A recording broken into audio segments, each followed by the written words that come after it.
Halo warga intelektual sekalian. Wow, wow, wow, wow, wow, wow. Sepertinya berita ini bikin warga Konoha kelanjang-kejang kelanjutan berjamaah. Sepertinya berita ini adalah berita aib bagi warga Konoha. Sepertinya berita ini bikin warga Konoha menangis darah, guys. Kenapa saya mengatakan seperti itu? Apa alasannya? Jadi guys, ternyata Iran menyerang Israel itu, Ayatollah Khamenei menyerang Israel itu menggunakan dalil-dalil dari kitab suci, guys. Wow, luar biasa. Menggunakan dalil-dalil dari ayat-ayat yang sangat suci, guys. Wow, wow, wow, wow, wow, luar biasa. Ini saya kasih datanya. Jadi saya tidak ngarang di sini ya. Kalau mau bantah pakai data. Saya punya data ya. Jadi kalau mau marah jangan marah ke saya. Marah sama yang bikin datanya gitu. Uang datanya seperti itu kok ya. Jadi pada faktanya seperti itu, guys. Ternyata Iran itu nyerang Israel menggunakan dalil-dalil kitab suci. Wow. Luar biasa. Ketika saya mendengarkan berita ini, saya tuh langsung terkejut, guys. Wow. Sebegitu mengerikan ternyata ya. Wow. Nah, yang jadi pertanyaan, kenapa bisa seperti itu? Apa alasannya? Jadi, kalau misalnya kita berpikir rasional, kenapa justru orang yang dianggap suci, pemuka agama, pemimpin spiritual Iran seperti Ayatollah Khamenei menggunakan dalil-dalil dari kitab suci? Kenapa? Apa alasannya? Apakah karena dia sudah punya kekuatan sehingga seenak jidat menggunakan dalil-dalil gitu? Apakah ini dibenarkan dalam agama gitu? Kalau misalnya mengatakan, oh jangan salahin agamanya dong ya, salahin orangnya gitu. Jangan salahin kitab sucinya dong, salahin orangnya. Nah, yang jadi pertanyaan, kenapa ada ayat yang mendukung ya, mendukung tujuan daripada Ayatollah Khamenei? Ini pertanyaan loh, bukan pernyataan. Kenapa gitu? Apakah ayat kitab suci ini terlibat? Apakah dalil-dalil ini terlibat? Apakah yang salah itu kitab suci atau orangnya? Bagaimana fakta yang sebenarnya? Jadi di video ini saya akan bahas dari berbagai sudut pandang ya, dari sudut pandang free thinker ya, dari sudut pandang orang sekuler ya, dari sudut pandang orang beragama, dari sudut pandang orang yang mabuk agama, dari sudut pandang teori evolusi ya, dari sudut pandang orang Arab ya, dari sudut pandang orang Barat ya, dari sudut pandang pemikiran-pemikiran yang rasional, dari sudut pandang agnostik dan sebagainya. Jadi saya akan bahas dari berbagai sudut pandang. Di video ini saya tidak berpihak ya. Saya tidak berpihak pada Amerika, saya tidak berpihak pada Israel ya. Saya tidak berpihak pada siapapun di sini ya. Saya benar-benar netral. Jadi jangan berpikir bahwa channel ini pro-proan, no. Ya, saya ngebahas ini dari sudut pandang paling rasional. Karena gini guys, kalau kita jeli, kalau kita perhatikan, Amerika ketika nyerang Iran, apakah Amerika menggunakan kalimat dalam nama Yesus, saya membombardir Iran? Apakah Amerika melakukan seperti itu? No. Mana datanya? Coba kasih data. Kalau ada datanya saya akan bahas di next video. Saya fair-fairan gitu ya. Saya tidak berpihak pada Amerika di sini. Jangan berpikir saya pro Amerika gitu. Apakah semua orang Amerika itu suci? Enggak. Apakah ada orang jahat di Amerika? Ada. Ada banyak orang jahat di Amerika. Tapi apakah semua orang Amerika jahat? Enggak kan? Apakah semua orang Iran itu jahat? Enggak kan? Ya. Apakah semua orang Iran itu suci? Enggak kan? Enggak seperti itu konsepnya. Tapi permasalahannya, pokoknya di sini ya, kenapa Iran atau pemimpin spiritual Iran, yaitu Ayatollah Khamenei, menggunakan dalil-dalil dari kitab suci menyerang Israel? Bukankah dalil-dalil itu digunakan untuk hal yang baik gitu? Kenapa digunakan untuk membunuh negara lain gitu? Ya, jadi kalau ada yang ngebantah misalnya, oh Amerika juga melakukan hal yang sama, coba kasih data yang mana? Kita bicara by data secara akademis gitu. Saya bahas masalah ini dari sudut pandang akademis gitu, bukan dari sudut pandang cocok logi ya, bukan seperti itu ya. Dari sudut pandang akademis. Apakah Donald Trump ketika menyerang Iran itu menggunakan dalil-dalil agama dalam nama Yesus, ya saya memborbardir Iran dalam nama Yesus, saya membunuh Ayatollah Khamenei. Apakah melakukan hal seperti itu? Enggak kan? Enggak, guys. Kemudian bagaimana dengan Israel? Apakah Israel menggunakan dalil-dalil kitab suci? Kalau misalnya ada yang bantah, coba bantah pakai data gitu. Mari berdebat secara akademis, ya, bukan berdebat secara emosional gitu. Di Konoha itu kalau bicara akademis ya, maka biasanya akan ngamuk-ngamuk gitu ya, emosional gitu ya, berpikir bahwa saya membenci agamanya. No, saya nggak membenci agama di sini. Kalau agama itu mengajarkan kebaikan. Nah, permasalahannya justru ya dalil-dalil itu digunakan untuk menyerang orang lain gitu, untuk membunuh orang lain gitu ya. Ayatullah menggunakan dalil-dalil kitab suci untuk membunuh atau menyerang negara lain gitu, kan ini nggak masuk akal ya. Justru kalau kita melihat dari sudut pandang yang paling rasional, justru banyak anak muda secara diam-diam ya, menurut ahli agama, menurut akademisi bernama Islah Barawi dari Indonesia, dia mengatakan di Konoha itu kalau disurvei satu-satu sudah banyak yang meninggalkan agamanya diam-diam gitu. Kenapa? Karena hal-hal seperti ini nggak pernah dibahas gitu. Makanya saya bahas ini. Jadi di sini saya bukan menyuruh Anda meninggalkan agama Anda, tapi menyadarkan Anda gitu. Ternyata agama itu bisa digunakan untuk menjahati orang lain gitu. Ayat-ayat digunakan untuk menjahati orang lain gitu. Nah, yang jadi pertanyaan, apakah yang salah itu agamanya atau orangnya? Kalau misalnya mengatakan, oh jangan salahin agamanya dong, tapi kenapa ayat mendukung gitu? Kenapa ayat seolah-olah mendukung gitu?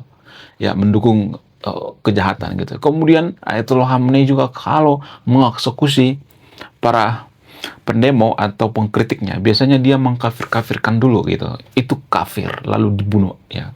Ada banyak itu orang yang dibunuh Ayatollah Khamenei tapi tidak viral di media sosial. Yang viral di media sosial itu Ayatollah Khamenei seperti orang suci gitu ya. Bukan berarti saya membenci Ayatollah Khamenei. Enggak, saya benar-benar netral di sini ya. Apakah orang Israel itu semuanya suci? Enggak, saya tidak mengatakan seperti itu. Apakah di Israel itu ada orang jahat? Ada ya. Jadi saya tidak berpihak pada siapapun di sini ya. Jadi jangan berpikir bahwa saya itu berpihak gitu ya. Jadi ternyata Ayatollah Khamenei menggunakan dalil-dalil kitab suci itu untuk kepentingan pribadinya gitu, untuk menyerang negara lain. Nah, yang jadi pertanyaan, siapa yang salah? Apakah Ayatollah Khamenei atau ayat-ayatnya yang salah? Bagaimana fakta yang sebenarnya? Di video ini saya akan bongkar aib-aib daripada pemuka agama yang jarang disadari. Apa itu? Belum kita lanjut. Jadi guys, kemarin ada yang nanya, lu apa sih kontribusinya bagi negara ini? Lu cuma ngebacot doang, gak ada kontribusi. Nah, kontribusi saya ini guys ya, saya nulis buku. Jadi guys, ini berdasarkan data guys ya, bukan saya ngarang-ngarang sendiri ya. Kalau mau bantah-bantah pakai data ya. Ayatollah Khamenei itu dengan tega menyerang Israel dengan bawa-bawa dalil gitu ya. Nah, yang jadi pertanyaan, kenapa dia bawa-bawa dalil? Apa alasannya? Jadi gini guys, kalau boleh jujur itu ya, sebenarnya di zaman sekarang nggak semua, tapi ya disclaimer on ya, nggak semua pemuka agama seperti itu ya. Tapi ya banyak pemuka agama itu sebenarnya kalau boleh jujur bahkan lebih jahat daripada orang yang tidak beragama sekalipun. Bukan berarti saya nyuruh yang nonton video untuk tidak beragama ya, enggak, bukan itu tujuan saya. Ya, saya juga nggak butuh umat gitu ya. Saya pengen Anda yang nonton video ini tetap beragama, bukan nyuruh untuk tidak beragama. Kenapa? Justru pemuka agama di zaman sekarang ini banyak melakukan kejahatan dan menggunakan dalil-dalil dari kitab suci. Apa alasannya? Alasan yang paling masuk akal itu karena dia dianggap suci. Jadi kalau kita sudah mengkultuskan seseorang itu menganggap dia suci, maka biasanya dia akan ngambil dalil-dalil dari kitab suci untuk ya melegitimasi kejahatannya. Makanya ada pepatah mengatakan orang jahat itu akan mengambil ayat-ayat dari kitab suci untuk menutupi kejahatannya. Jadi ya bayangkan ya, kalau misalnya ada seseorang itu sudah psikopat gitu ya, sudah suka membunuh, suka perang dan sebagainya, lalu dia ketemu dengan ayat-ayat, misalnya nih ya, ketemu dengan ayat-ayat tertentu yang dulu digunakan untuk perang misalnya. Ayat ini sebenarnya ya kontekstual, artinya pada saat kondisi perang gitu ya. Dan ini juga terjadi di abad yang keberapa gitu ya, zaman dulu gitu ya. Nah, ketika ketemu dengan ayat ini, maka orang-orang psikopat ini ya, pemuka agama berkedok psikopat ini, dia akan senang banget gitu ya. Wow, saya akan melampiaskan kejahatan saya gitu. Ya, mereka akan senang banget ya. Ya, bayangkan kalau misalnya ada orang jahat ya, kemudian masuk ke agama tertentu, ya di agama tertentu ini banyak orang fanatik, ya banyak orang mendukung. Maka kalau dia ketemu dengan ayat-ayat kejahatan misalnya, ayat-ayat yang melampiaskan kejahatannya, itu sangat senang banget. Karena apa? Karena ya bayangkan ya, mukulin orang lain, bunuh orang lain, masuk surga, itu kan senang banget ya. Itu sangat berbahaya guys, ini jarang dibahas. Ya di zaman sekarang ini justru ya banyak pemuka agama, banyak orang yang beragama seperti itu. Ya saya akui zaman dulu banget orang yang tidak beragama itu ya jahat gitu. Tapi kalau zaman sekarang nggak usah perhatikan, perlu dipikirkan kembali gitu, dipikirkan ulang gitu ya. Jadi kita berpikir bahwa orang yang tidak beragama itu sesat, orang yang tidak beragama itu ateis dan sebagainya. Justru pada faktanya, saya tidak nyeret-nyeret Anda yang nonton video ini untuk tidak beragama ya, disclaimer on ya. Tapi menurut data secara akademis ya, justru negara paling damai di dunia ini adalah negara yang tidak peduli dengan agama seperti Finlandia, Swiss, Norwegia. Itu menurut data guys. Bukan saya karang-karang sendiri gitu. Ya, jadi kalau mau bantah pakai data gitu. Saya tidak mendoktrin yang untuk video untuk tidak beragama, bukan itu tujuan saya ya. Ya, tujuan saya itu untuk menyadarkan kita gitu. Ternyata ada loh orang seperti ini gitu. Ada loh orang seperti Ayatollah Khamenei menggunakan dalil-dalil agama untuk menyerang Israel gitu. Di sini saya tidak melindungi Israel, enggak.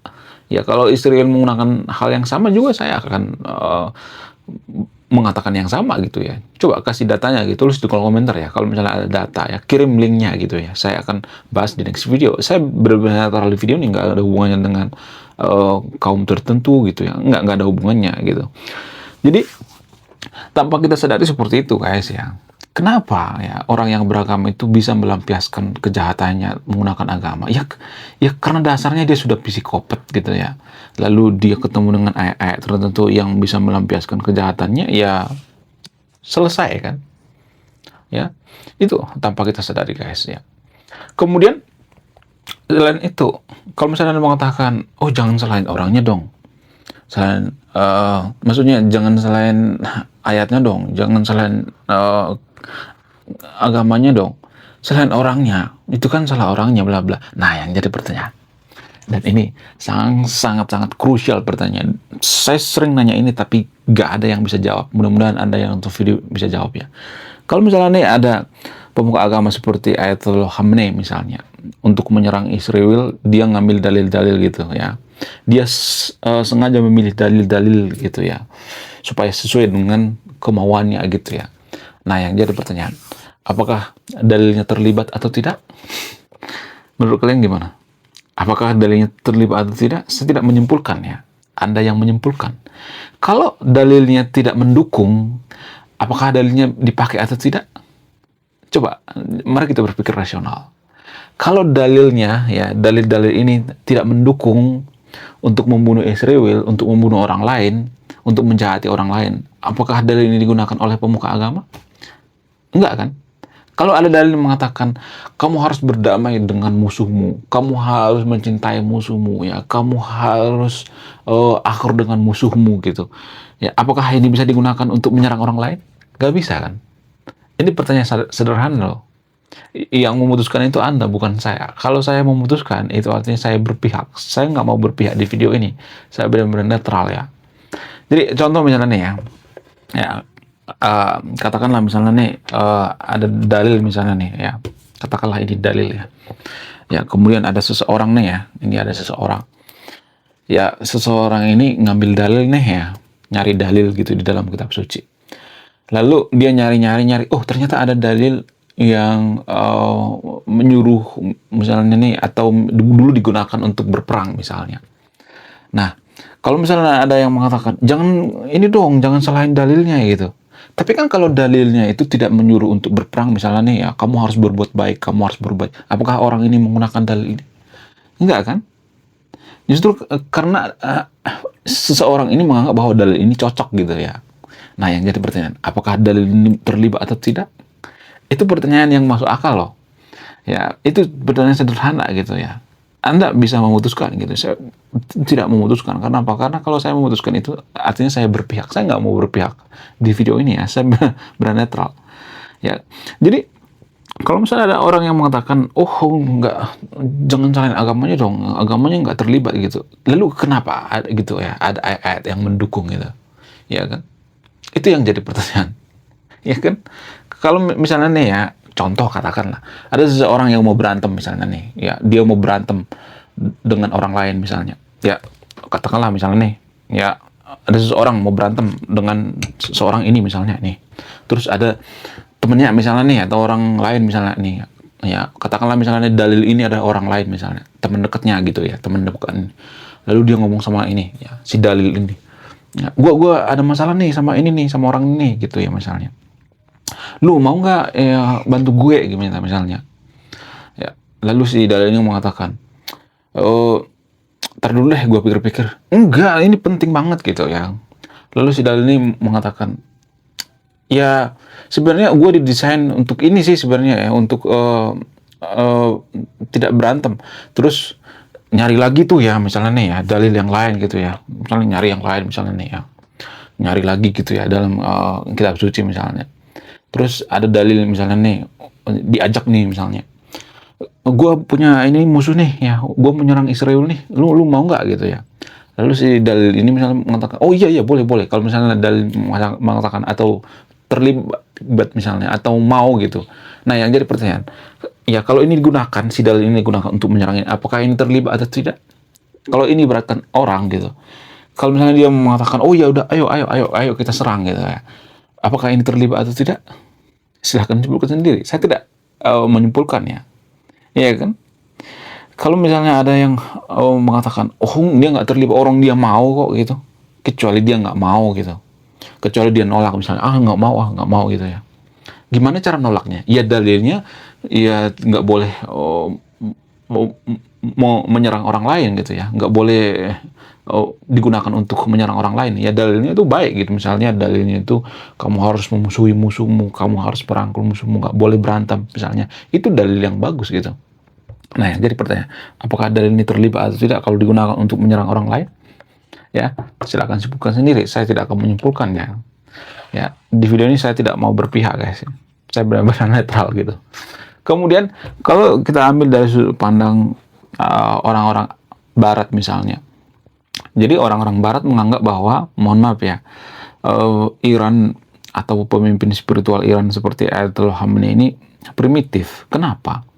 Karena dia bawa agama untuk menyerang orang lain. Lah, kok orang Barat mengatakan seperti itu? Apa alasannya? Apa dasarnya? Dulu orang Barat itu sudah pernah mabuk agama, guys.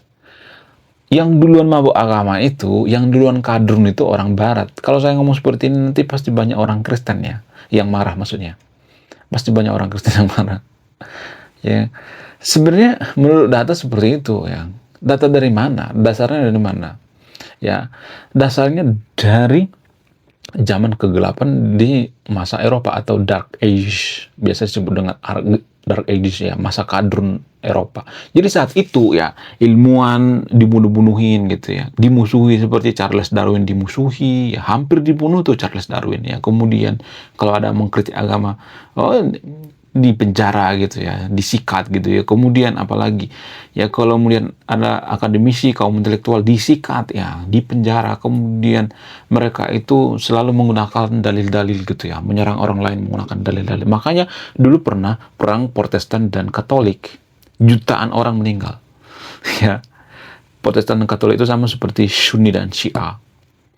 Dan ya mereka sudah melewati itu gitu. Dan mereka menganggap bahwa itu primitif gitu. Orang-orang Barat itu menganggap itu primitif. Mereka baca sejarah gitu ya. Anak-anak muda di Eropa itu baca sejarah. Mereka nggak bodoh gitu. Makanya Eropa itu tidak mempan kalau kita menyebarkan agama di sana gitu. Kenapa? Karena mereka sudah melewati itu gitu. Ya. Mereka itu sebenarnya sudah hatam gitu ya. Sudah kenyang gitu masalah dalil-dalil gitu. Zaman dulu gitu. Sudah melewati. Jadi itu alasannya kenapa saya mengatakan bahwa Eropa itu berpikir bahwa Ayatollah Khamenei primitif ya. Kemudian dari sudut pandang orang yang mabuk agama misalnya, orang yang mabuk agama mengatakan bahwa Ayatollah Khamenei orang suci. Oh, dia sering baca kitab suci. Ya, dia sering nyuruh orang sholat ya. Dia sering bawa dalil-dalil kitab suci ya saat pidato dan sebagainya. Oh, dia orang suci, dia orang soleh gitu ya. Jadi ya orang yang mabuk agama berpikir seperti itu guys ya. Kemudian selain itu ya, selain itu kalau dari sudut pandang free thinker misalnya, free thinker itu pemikir bebas. Free thinker menganggap bahwa Tuhan itu bukan maha tahu. Kenapa free thinker mengatakan seperti itu? Apa alasannya? Karena dia menciptakan orang jahat bernama Ayatollah Khamenei. Kalau Tuhan itu maha tahu, maka dia tidak akan menciptakan orang sejahat Ayatollah Khamenei. Ya, jadi free thinker berpikir seperti itu. Ya, kalau misalnya mengatakan, kok gitu berpikirnya, namanya free thinker ya kan, pemikir bebas ya. Kemudian kalau misalnya kita berpikir dari sudut pandang orang yang paling rasional, ngapain sih bawa dalil saat perang? Lu nggak mampu ya ngumpulin orang, kenapa lu harus bawa agama gitu? Kesian agamanya. Itu dari sudut pandang orang rasional ya. Jadi orang yang rasional menganggap bahwa Ayatollah Khamenei ini kurang kerjaan gitu ya. Kemudian dari sudut pandang agnostik, kayaknya yang menciptakan Ayatollah Khamenei itu bukan Tuhan deh. Karena belum ada kesimpulan yang mengatakan bahwa yang menciptakan Ayatollah Khamenei itu Tuhan gitu. Itu dari sudut pandang agnostik ya. Ya sah-sah aja gitu ya berpendapat. Kita ngomong dari sudut pandang akademis ya, jangan merasa si paling benar gitu. Saya tidak merasa si paling benar di sini ya. Kemudian selain itu kalau misalnya kita berpikir dari sudut pandang ateis ya, bukan berarti saya nyuruh yang untuk jadi ateis ya. Kita harus netral dong ya dari sudut pandang apapun ya. Dari sudut pandang agama, dari sudut pandang ateis dan sebagainya. Jadi ateis menganggap bahwa sepertinya orang-orang yang beragama di Iran ini kurang kerjaan gitu ya. Mereka ini nggak sadar bahwa agama itu adalah budaya, culture ya. Mereka diperbudak oleh agama ya. Mereka diperbudak oleh cerita-cerita yang tidak masuk akal gitu ya. Ya, yang sebenarnya yang menciptakan manusia itu ya, kalau misalnya ada yang mengatakan Tuhan ya buktikan gitu ya. Buktikan bahwa Tuhan itu ada. Kalau saya mengatakan buktikan Tuhan itu bahwa Tuhan itu tidak ada. Wong yang mengatakan Tuhan itu ada kan lu. Yang membuktikan kan lu, bukan gue. Itu dari sudut pandang ateis. Kemudian dari sudut pandang akademis, dari sudut pandang akademis ya, ini yang paling umum ya. Di Eropa maksudnya, bukan di Konoha ya. Dari sudut pandang akademis itu biasanya mereka menganggap bahwa perang ini buang-buang waktu ya. Mending damai aja deh ya. Itu dari sudut pandang akademis ya. Ya, menurut kalian gimana? Coba tulis kolom komentar ya. Saya tidak mendoktrin yang tervideo nih, saya tidak mengatakan saya paling benar ya.